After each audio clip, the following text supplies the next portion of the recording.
కానీ చెప్పిన మాట నిలబెట్టుకోవాలి కాబట్టి ఫ్రీ ఇసుక ఇచ్చాం. అందరూ ప్రజలు హ్యాపీగా ఉన్నారు. వైఎస్ఆర్ కాంగ్రెస్లో కొంతమంది మాత్రం కడుపు నొప్పి వచ్చేసింది. అది చూసిన తర్వాత ఉంటాయి సమస్యలు ఉంటాయి. Will do it.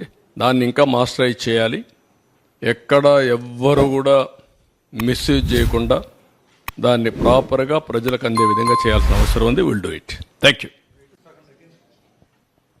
తగ్గంగా అది 1/4 వచ్చేసింది కొద్దికల్లా. ఎంత ఒక 48 లక్షల మెట్రిక్ టన్నుల అవైలబిలిటీలో ఉందని నాకు ఇన్ఫర్మేషన్ ఇచ్చారు. ఇప్పుడు ఇరిగేషన్ ద్వారా శాండ్ తీసుకునే అవకాశం ఉంది.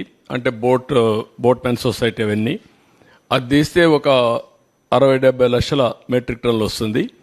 ఆ రేటుకే వాళ్ళు చేసిన రేటు సేనరైజ్ చేసి ఎక్కడైతే అక్కడ తీసేపోమంటున్నాం. జిల్లా అడ్మినిస్ట్రేషన్ డిసైడ్ చేసుకుంటారు. ఈ 3 మేనేజ్ చేస్తే తర్వాత కొత్త పాలసీ వస్తుంది. కానీ చెప్పిన మాట నిలబెట్టుకోవాలి కాబట్టి ఫ్రీ ఇసుక ఇచ్చాం. అందరూ ప్రజలు హ్యాపీగా ఉన్నారు. వైఎస్ఆర్ కాంగ్రెస్లో కొంతమంది మాత్రం కడుపు నొప్పి వచ్చేసింది.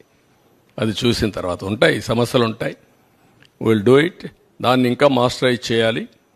ఎక్కడ ఎవ్వరు కూడా మిస్యూజ్ చేయకుండా దాన్ని ప్రాపర్గా ప్రజలకు అందే విధంగా చేయాల్సిన అవసరం ఉంది. Will do it. Thank you. తగ్గంగా అది 1/4 వచ్చేసింది కొద్దికల్లా.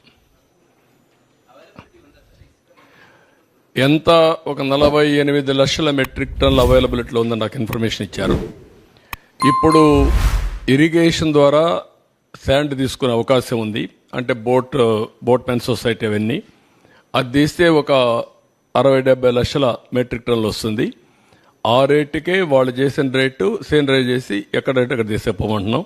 జిల్లా అడ్మినిస్ట్రేషన్ డిసైడ్ చేసుకుంటారు. ఈ 3 మేనేజ్ చేస్తే తర్వాత కొత్త పాలసీ వస్తుంది.